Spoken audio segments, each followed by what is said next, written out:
and welcome, Must Players, to our 8th episode of 2019. This, of course, the podcast where we talk everything news, reviews, and tech, movies, games, frankly, anything we want to talk about. Sitting beside me, as they have been for the past 7 episodes, Julian Price and David Fisher-Pether. How are you, gentlemen? Good. Yeah, good. Pretty good, thank you. I'm super excited because finally I feel like the excitement in the video game world is starting to just bubble up. The hype has been very quiet, hasn't it? It's been all so movies quiet lately. And a lot of what we've been talking about has been movies because there's been nothing that's really interested us. We had so many games come out early on in the year, which were fantastic. We know we had Kingdom Hearts, we had Resident Evil 2, all dropping in January. But finally, we're starting to get little bits and pieces of information, which is going to be great for E3. But we're going to talk about that later. Very good. Jules, during the week, we asked one question to our listeners, watchers. What was it? As we do every week, we do a weekly poll, which you can vote on our Facebook page. So last week we asked the question, what are you more excited for, new Star Wars movies or new Avatar movies? And I must say, Avatar started strong. Despite the strong bias on the imagery that you got there of the crying Avatar or whatever tribe that this is. is the first thing that came up. I didn't. And the Obi-Wan looking at the humping air stormtrooper. Avatar was leading early, Jules, but it looks like I think that the poll may still be up for the next 30 minutes or so, so if you want to have a final say. But I don't think anything can sway this. 62% want new Star Wars movies or more excited for new Star Wars movies, and 38% of you are pretty keen on the Avatar films to come out. I feel like that may change a little bit closer to when we get that Avatar 2. When we start getting trailers and we start... Because it depending on Rise of the Skywalker? The Rise of Skywalker. The Rise of Skywalker. It's I think there was a Dar in there somewhere. It's very confusing. Depending on how good that is, I think will change people's opinion on this particular poll. But right now, where everyone wants to see new Star Wars. Yeah. Well, this week we're going to ask you a different question. We've got E3 coming up in a few weeks' time, so we thought we'd ask you, what kind of game would you like to see come out that doesn't exist? So we've come up with 2 ideas and we want you to pick one. It's not going to be made, I'm sorry. Well, it might be made. Well, if this poll is big enough, we will we submit can it push to the big wigs. Yeah. So what would you prefer, a John Wick FPS or a VR Pokemon game? Oh, that's a hard... Pokemon VR, every day of the week for me. First of all, don't ruin John Wick. It's a film. I got to say, when I wrote this, I also discovered... Yeah, John Wick is awesome. There is a John Wick game coming out. It isn't an FPS, but they're going to share more of it at E3. Let us know what you think in the comments below or at MustPlayAU on Facebook or Twitter or on Instagram, frankly. In terms of the big news of this week, one of the biggest, frankly, is, well, in pop culture, not potentially for our hearts, but we know that Pokemon Go was one of the biggest hits of, I think it was 2 years ago now. It feels like it came out ages ago. Even longer, maybe? Yeah, It's, even longer. it's still going strong. My cousin is still sprinting down his street at 11 p.m. at night when he finds out that a Blastoise may have appeared. But we got news during this week that Niantic is teaming up with Pokemon again. I think it's actually not, DNA. Yeah, it's DNA not is Niantic, teaming up with Pokemon again. which makes us think that it's not going to be a Pokemon Go style game. But the thing is, we know nothing about this game. So it could be anything. It could be the first time, it's like a Game Boy Pokemon game. Mind you, a lot of people are getting excited about this, but there were other Pokemon games released for mobile. There's been Pokemon Shuffles. There's been the Pokemon Quest, which came out on the Switch as well. Blocky ones, yeah. Which was the really cute blocky one, which I actually quite enjoyed, that free-to-play one. So even though there's no news on what this new Pokemon game would be, we know that it could almost go in any direction. So I don't think it's going to be Go, because that would be handled by Niantic. And if it is DNA, interestingly, I'm pretty sure they were the ones that were first announced as teaming up with Nintendo to bring us some mobile games, very similar to Miitomo, I think is the first one that they brought out. And they're bringing out Mario Kart Tour for mobile, which I can imagine will be pretty big. Everyone will be getting on that train. Yeah. Anything you'd like to see out of it in particular? Look, I just don't know where they'll go with it. Like, I would be down for, an old Game Boy style one, but I have a feeling that it's going to be something completely new. Yep. I like they changed the world with Pokemon Go. What are they going to do here? True. I think it'll be a smaller scale game. I do think we get Go to at some point in the near future with a whole new slew of Pokemon, which we know that they love to do with every generation. Maybe after Gen 8 lands and later there's this no year. doubt that there's going to be in-app purchases. Oh, Almost certainly. There always is. Although they are cracking down on that. Nintendo is not as sleazy as other publishers, except for their Fire Emblem game. They will definitely steal all your money in that. Another big video game. We know Mortal Kombat came out last month. Everyone was super hyped for Mortal Kombat 11. Have you jumped on it yet, Fish? No, I still haven't had time to play it. Okay, your Scorpion is disappointed in you. But a couple of weeks after its release and pretty decent reviews, we got news that there's going to be another Mortal Kombat movie, and it's going to be filmed here in Australia, along the same lines as Thor Ragnarok and some other big hitters, which we know that are being filmed in the Gold Coast and in Sydney at the moment. But this one's in South Australia. Bizarre. It's like, I didn't even know they had studios down there. No. It's No. great. Don't laugh. We're not bagging out South Australia. Not We're at all. saying I think it's great. Yeah, well, they've got to It's start fantastic. somewhere. Yeah, And this yeah. is said to be the biggest film ever shot in South Australia. That's what some people are saying. low bar, though. I don't know. I think the Babadook might have been filmed in Australia, but that was like a small film. This is huge. This is huge for the Australian film industry. Like the fact that we're getting outside of Gold Coast and Sydney, where the two big studios are. Like I said, I didn't even know South Australia had a studio, so it's great that a franchise of this caliber is coming there as well. Does Australia really want to be known as the Mortal Kombat? I think it depends on the quality of the film. I actually, by chance, just stumbled across the trailer for the Dead or Alive live-action film that came out years ago, and God, okay. it was, I've seen it. Oh, I've it was seen it. so bad. So it It's depends. bad, it's good. It's so depends where it falls on the review Surely scale. it's got to be better than that. Like, I love the old Mortal Kombat movies. Like, Annihilation was a little bit what, but as long as that theme song comes back, the techno Mortal Kombat theme song, it has to be in there somewhere. But, like, I feel like they have to go proper gory with this, right? Like, the old It's got to be R-rated. It has to be. It has to be, because the old movie was pretty PG. It was, I watched it as maybe like a 6 or 7 year old. Loved it. But, They have to keep up with all these games coming out. Like there's 11 Mortal Kombat games, and they just keep getting more graphic and just gross. The fatalities are getting out of hand. I love it, but it's the narratives are also pretty awesome in these games. So I'm interested to see, are we going to go back to the original like tournament origin story? And there's so many characters around now. I really hope it's not the tournament, because that is always been the plot in fighting movies that have been adapted from video games. It's literally just, here's a quick intro on all of our characters. They've come from different corners of the world to fight in the ultimate competition. And then the guy who's running the competition is actually the bad guy. Yeah. And then they all unite to take him down. You just spoiled it. Yeah, I know, exactly. You can predict what it's going to be before it even happens. But interestingly, it's going to have James Wan, who obviously directed Aquaman and has been involved in The Conjuring and other great films. I haven't seen Aquaman just yet, but from everything we've heard, it's quite good. Yeah, overrated. Overrated? Well, there you go. Maybe it's not going But to be all James that Wan positive. isn't. James Wan is a great director, and he's Australian. Only as good as your last movie, Fish. Well, yeah. Saw was great. Saw was great. Speaking of films, one of the big heavy hitters to come out this past week has been Detective Pikachu. I haven't had a chance to go and watch it just yet, but both of you gentlemen have. And Fish, I understand you've prepared a little something for us. I have. I went and seen it opening day. I went the very first session, 11 o'clock in the morning, to try and get before work. With all of the children? Or? With all of the nobody. I was like the only person. There was maybe there was a few, like there was a dad and a son in there somewhere. It was a very empty cinema, but it's 11 o'clock on a Thursday morning. But I have put together a little review, and I will play that now.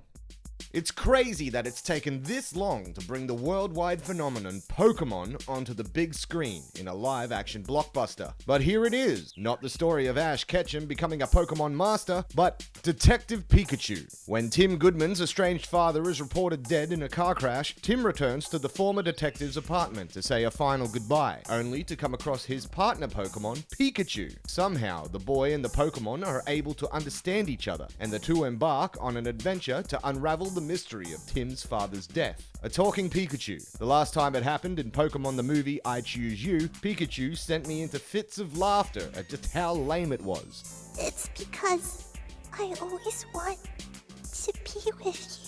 But if you're going to have a Pikachu talk, casting Ryan Reynolds as the voice is a great step in the right direction. And it doesn't disappoint. He brings all the sass you would expect. It's basically Deadpool as a Pokemon. I really love the way they've integrated the Pokemon in a real world. The animation style is great, and you'll find most of the big names from the cartoon in there. Bulbasaur, Ditto, Magikarp, Gyarados, Charmander, and Charizard all look fantastic. Funnily enough, the weirdest looking Pokemon in this style were my faves, Squirtle and Gengar. Also, Mewtwo, the most powerful Pokemon of all, makes an appearance in a big way for fans of Pokemon the first movie. This movie is progressive in the way humans live alongside Pokemon. The franchise has constantly been under scrutiny of basically endorsing organized animal fights, but in the city where Detective Pikachu takes place, Pokemon are out of their Pokeballs, living alongside humans. Most people have what's now called a Pokemon partner, and Pokemon fights are mainly held in underground, shady venues. The actual detecting part of Detective Pikachu is a lot of fun, and I found myself getting really drawn into the mystery, even if there is a convenient contraption that turns up in the narrative, making it easy for our protagonists to narrow down the clues. I really enjoyed the partnership between Tim and Pikachu, although they try to play it at the start like they're a dysfunctional coupling. I never really believed that, but the two form a bond not unlike Ash in the original anime. They lean on each other in a way that brings quite an amount of emotional depth. The only reason I wouldn't give Detective Pikachu a perfect score is some of the acting is a bit on the nose, and besides Pikachu kind of singing it, the Pokemon theme isn't used nearly enough. Gotta catch 'em all! Detective Pikachu is a fantastic way of introducing the Pokemon franchise to live action, and it is a must-see on the big screen for fans of the franchise. 4 out of 5 stars. A should watch. So, Fish, very glowing review. You're a fan of the Pika Pika. I was a fan. I actually really enjoyed it. I think all the years of nostalgia just come back for me, and I think it really helped that it wasn't the story of Ash and Pikachu and becoming a Pokemon master. I remember I talked about that a little bit when we previewed it, because I was like, why wouldn't you do that story? But I understand why now, because I went in with no expectations. If anything, I had pretty low expectations, and I think I just had a good time. It's one of those. It reminded me of back in the day when Super Mario Brothers come out, and it was like. Hold on, if you're comparing those two, because the Super Mario Brothers terrible. movie was so It was bad. terrible. It was terrible. But it I don't know. There was always some sort of magic about seeing these characters in a real world. Super Mario Bros. Didn't do it so well, but I really like the integration of the Pokemon in this world. But I you thought saw it as well. they did that really well. They integrated the Pokemon fine, and they kind of removed the element. This isn't really a spoiler. They kind of removed that element of like animal cruelty. Like, you know, They like, were very. They were you know, very when you careful. think about it, everyone's just got like 6,000 Pokemon in their PC, and they don't just sit in a ball. It's not like that in this. Well, film. in the world, all the Pokemon are out of their Pokeballs. They're Pokemon partners now.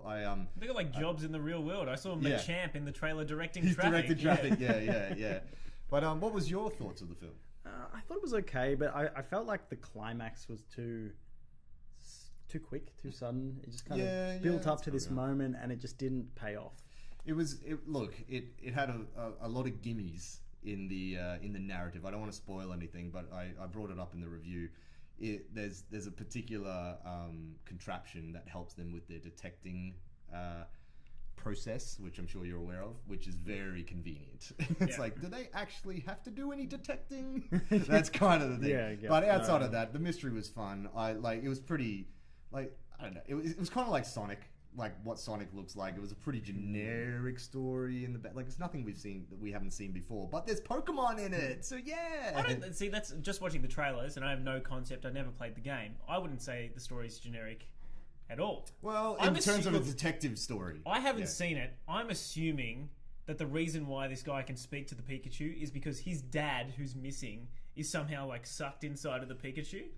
Well, I'm not going to say anything because that's a spoiler. Is that somewhat accurate? I'm not going to tell you. Oh, well, You've got to go see the movie. Anyway. But I do want to say, and I'm sure you noticed it as well, there is a great Home Alone reference in it that you need to look out for. I was very happy with that. I think it was just a big nostalgia comeback for me. So I've heard that Ryan Reynolds saves that film regardless, even if you're not a fan of the storyline or whatever. Apparently his Pikachu is very funny. It felt like it was Ryan Reynolds featuring Pikachu. Very much it so. wasn't. If anything, I think he kind of takes away from it a bit, which isn't a bad thing. I love Ryan Reynolds, but it's kind of like, settle down, man. Let's let the Pokemon It was very world step up. Ryan Reynolds-y. Yeah. But there were moments where he was actually, portraying his character like a proper actor.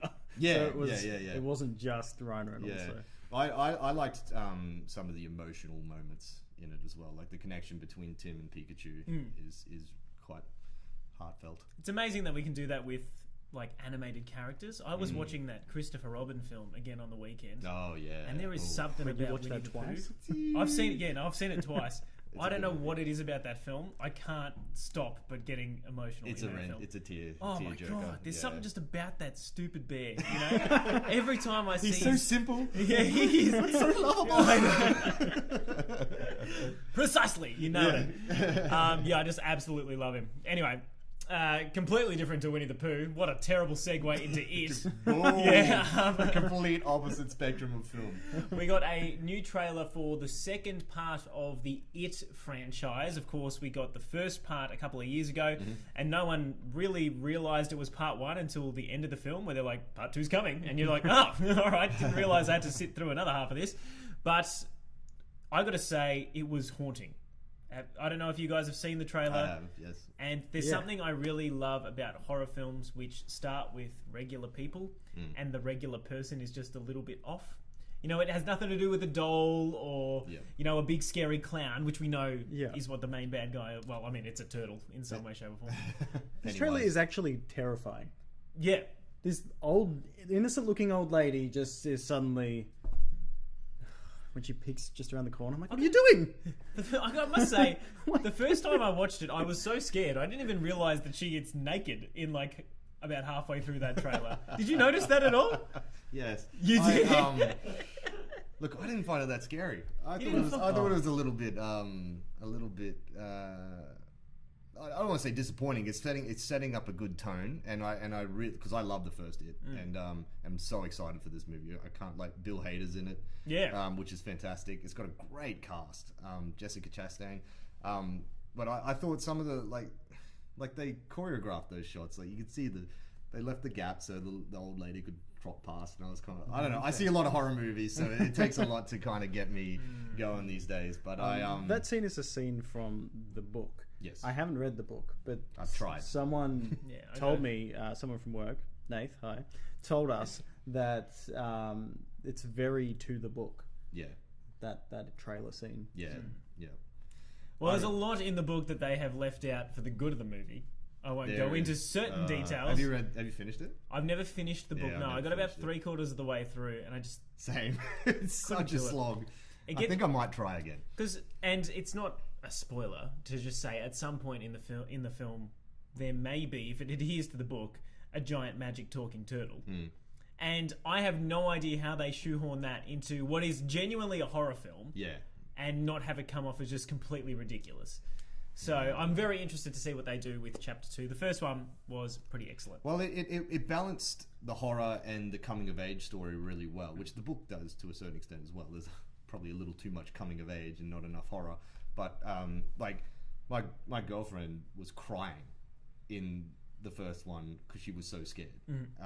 She is also petrified of clowns. So that probably helps it. Well, that doesn't help. But, Probably not the movie for you. Yeah.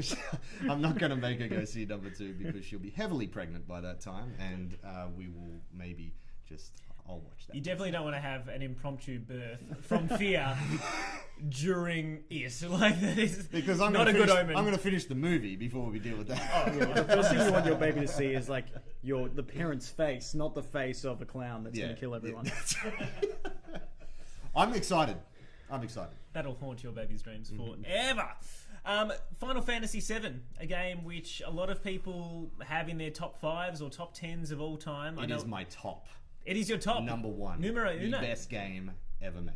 We've known for years that Square Enix was remaking this thing, although remaking it in a way that a lot of fans may not like, given it's going to be episodic in some way, shape or form. There's still not a lot of detail about that, but Fish, earlier this week, we got a full-blown trailer for the remake. And it's they kind of haven't really spoke about it for like 4 years. Yeah. Like 2015 was the last time we even heard about it. I thought we would have had it and been past it by now.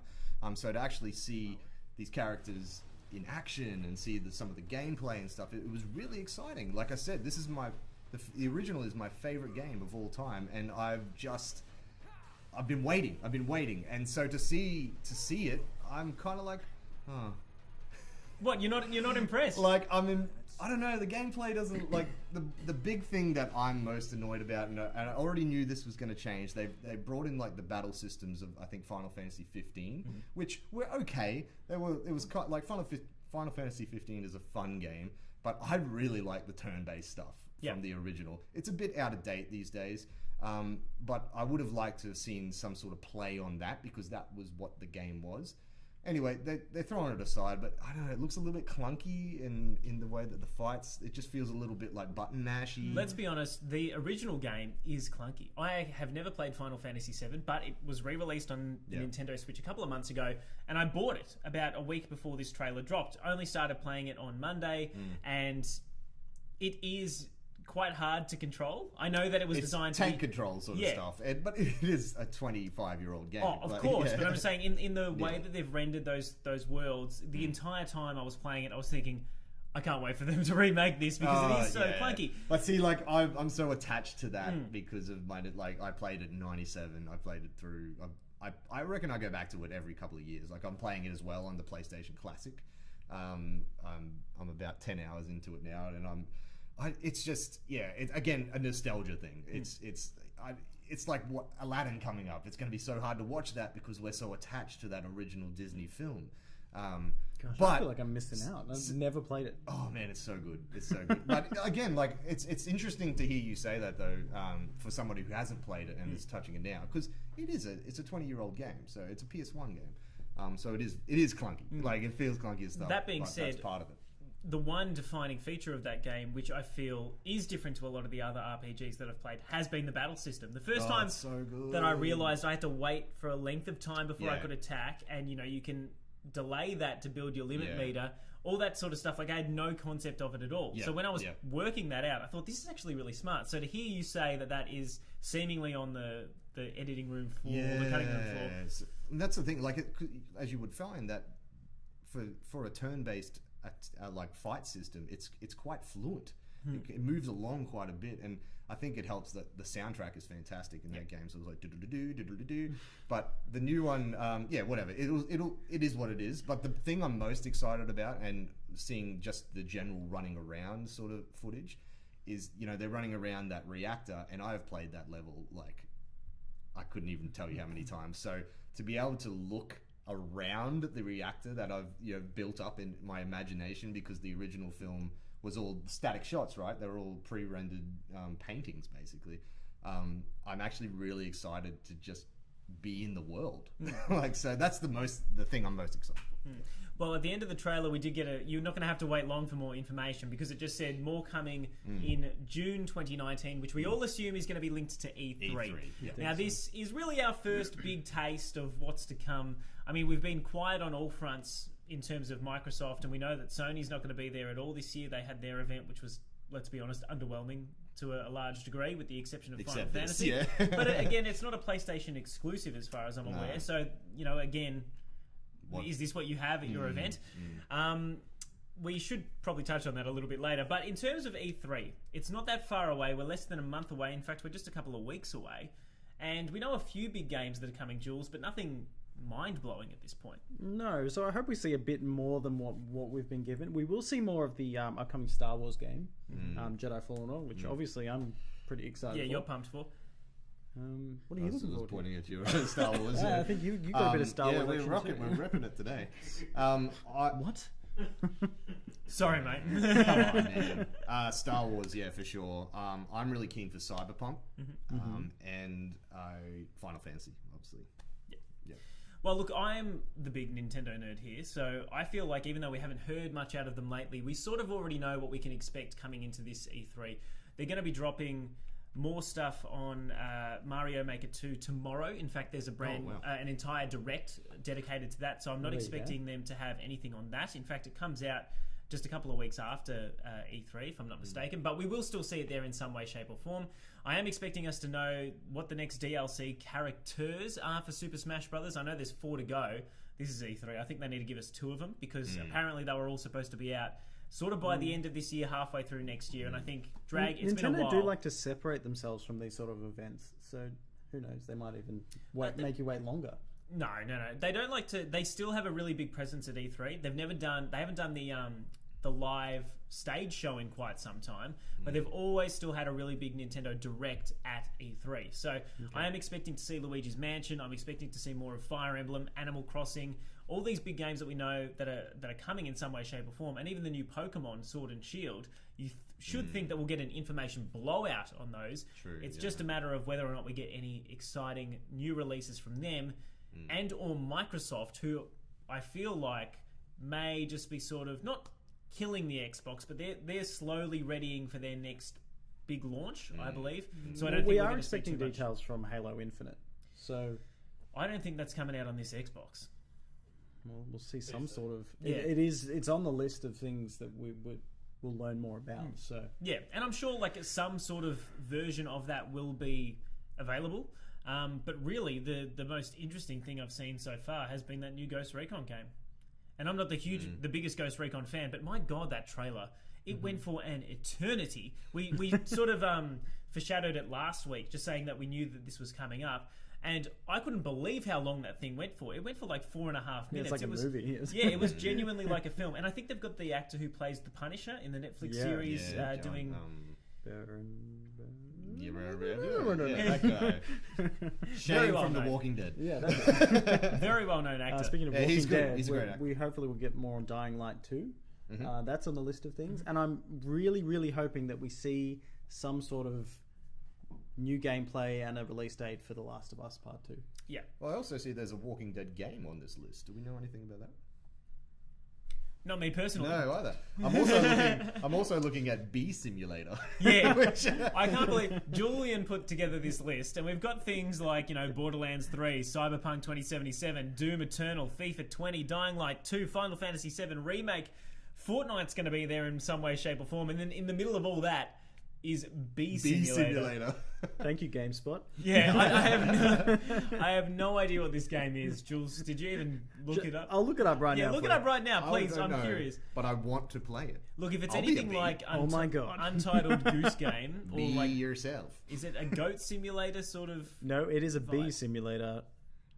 Is it voiced by Jerry Seinfeld? I hope so. I hope Bee it's not movie. voiced by Jerry Seinfeld. I hated that movie. Anyway, I didn't think it was that bad. Bee movie. it was really bad. It wasn't. There were like a couple of good I don't even Seinfeld-related remember bee it. jokes, and then that was it. You can't drag that out for 90 minutes. It's going to be on PC, Xbox One, and PS4. All right. Great. So it's not the Well, goat simulator. Clearly, Nintendo's quality department has shunned that one. When They're it comes allowing- out, we'll have a review. Yeah. I'll play it. Okay, there we go. Dave's putting his hand up. What would you like to see at E3 2019? Leave a comment for us below. We've also started our poll, as Julian mentioned at the top of the show. What would you like more, a Pokemon VR game or potentially a first-person John Wick game? I feel like John Wick would have to be third-person. And almost like Batman's combat system in Arkham Knight, where he could do some really cool parries. Yeah. Yeah, Okay. it would be all about the gung fu, like, Yeah. and you get more points or like style points for like killing in a chain sort Yeah. of thing. Could you just imagine his executions get more brutal if you haven't taken a hit? Anyway. Yeah. Although I feel like I a was lot on the Pokemon chain, but now I might be. John Wick 3 is I'm all for out, that. by the way. I'm going to go see it this week. Yeah. another I'll big have a review movie. next week. We look forward to that. Mustplay.net.au. Jules, your review is also up for the game that we just saw, which I'm blanking on. You want to help me out? A Plague Tale Yeah. Innocence. Thanks, bro. I've reviewed it this week. It came out on Tuesday, the 14th. I really enjoyed it, and I have put together a little review. So why don't we play it? A Plague Tale Innocence is a dark narrative of survival set in the 1300s during the Great Plague. You play as young Amicia, thrown into the dying world with the harrowing mission of protecting her younger, sick brother Hugo. Amicia and Hugo set out to cure Hugo's sickness, but the Inquisition stand in the way. Created by French developers Asobo Studios, this original third-person action-adventure is satisfying and refreshing. A Plague Tale is filled with deathly action, simple yet greatly rewarding puzzles, and a whole lot of adventure. All of that plus literally hundreds and thousands of rats. The puzzles are generally consistent in each level, comprising of push this big box here to climb on that ledge, and slingshot a rock at this object to move forward, but there's still a fair amount of thinking required. Suspenseful and frightening chase sequences will keep you on the edge of your seat, but you'll find yourself crouching behind a box more often than not. The game's AI is pretty basic. Enemies hardly flinch at the sight of their own men being devoured by a horde of rodents. A quick slingshot to an armor pile will lure them away in a flash. Amicia's weapon of choice is her slingshot, given to her by her father. The slingshot is not only used to sling rocks, a variety of other objects can be launched. Every so often you'll stumble upon a workbench. If you've collected the required amount of resources, you can upgrade your weapon so it's faster, quieter, or you could craft a larger pouch that'll hold more ammo. A slingshot to the head is usually all it takes to take down a bareheaded soldier. Once you make progress, simple alchemy will enable you to take those helmet heads down. Stealth is a major part of A Plague Tale. Hiding in long grass, sneaking around behind crates, all the classics. The stealth elements aren't dissimilar from other stealth games. Avoid detection, use distraction. There's nothing more frightening than being caught and having a heavily armoured knight slash you down without a thought, or having a spear skewer you in the middle. This game is graphic. As you begin to make ground in the game, it's notably easier in some parts, yet increasingly challenging at the same time. The bad guys are easier to take down, but the rats are relentless. The puzzles are detailed, but you've got more resources at your fingertips. The game features beautiful environments. Lighting is key in this game. From sunlit forests to fields of corpses and decay, each chapter is unique in its own way. You'll need to harness the light to survive. A Plague Tale Innocence is a near-perfect example of story-driven gaming. This is a should play. I rate it 4 stars. I'm Julian Price for Must Play. Here we go. And that was my review. And I gave it 4 stars. So It looks great. I really want to play it. Like, I actually hadn't heard much about this game until your review, so I would... yeah, and I hadn't heard much about it until we were offered the chance to review it, so I really recommend it. If you... There's a game, Helena's Sacrifice, is it? Helena's Sacrifice. Helena's Yeah. Sacrifice. It kind of runs similar to that sort of game, but less... less freaky in terms of mental capabilities. Yeah, it's not as mythical or superficial. No, that's right. It's very much grounded in reality. And the plague of rats, which wiped out half of the European population at one point. Yeah. Not half. I'm exaggerating. I don't know what I'm talking those about. 70 odd rats- million people. But those rats look savage. Like, that is actually kind of terrifying. Do you think rat physics is something you could win an award for? I think they've done a pretty good job. Yeah? Given that we've got Rat Horde. we've got Bee Simulator, we've got the rats of this, we've got Untitled Goose Game. I think the we're Goose heading, Game! we're heading for a That's new not bad. category Let's of hope Game of that's the Year it, later on. Surely they're bringing out more about the Untitled Goose Game. I think that's coming out soon, which we should all be very excited about. Yes. So we're streaming on Facebook right now. We do have a few comments from people. Matt, he wants the honey. You can't have the honey. I assume that's in reference to the Bee Simulator game. And Werner says hi. Hi. Hi, Werner. So, And Carolyn Thorne said that game looks good. So we've got one more on the Plague's Tale train, thanks to you, Julian. 4 stars, which is a should play in our rating system. You can read the full written review up at mustplay.net.au. Gentlemen, obviously we're going to have so much more video game news coming into E3. If you had a bet for what we would see, if you've got one big call for this E3, I'm asking you this out of the blue. What is it going to be? a release date for The Last of Us 2. A release date, okay. Do you have a release date? When do you expect it to come? Well, the rumours were it's going to be the end of this year, but... I reckon we see that end of a trailer and it says 2020. In fact, we're not even getting a trailer, Let's say like summer 2020 or something. Yeah, I don't think it's coming out this year. Fish? Man, I'd love to see a new GTA.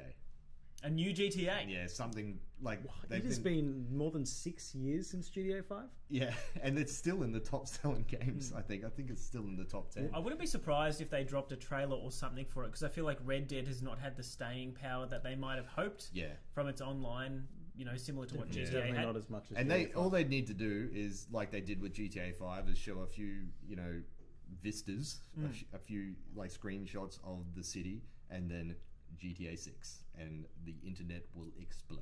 Well, Have we much already like had a they GTA did- 6? No, we haven't. No. Oh, so this is the next This one. is literally... For a second I was about to say, are we came going out for in 7? 2013. Yeah. Are you kidding me? It was a PS3 game. I'm thinking of the Elder Scrolls 6. Sorry, Well, that's no, the no, other no. one. we saw a trailer or a teaser for the Elder Scrolls 6. Oh, yeah? So I didn't who see knows? We might even see more this year. Last year was just the vista of mountains. So Yeah. Was that last year? I'm pretty sure last So year's maybe, E3. yeah. Well, Yeah. Look, I can't say I've ever been super into a Grand Theft Auto game. It's just never really appealed to me outside of Vice City. I loved that. Oh, the best one. But yeah. Ever since. I don't know. I couldn't get on the online train for Grand Theft I was Auto. never really a fan of the online story and just sandbox free play if I wanted to. All right. Well, let us know what you're hoping for. What are your big bets for E3? Or, what are you just frankly wishing appears in one way, shape, or another? Personally, I just hope we get a deep dive on Luigi's Mansion 3. I love that game. I love that franchise, even though it's super childish. I want to suck up ghosts any day. In a magical vacuum, that's what I want. Running around a big spooky mansion, rescuing my brother Mario. So spooky. That's all I need. Mustplay.net.au. Follow us on Facebook, Twitter, and Instagram. Once again, it's been a pleasure joining you, gentlemen. Meso, thank you again for your input behind the chair. Jeff, we always just love you. What more can we say? Thank you again for watching, and good night.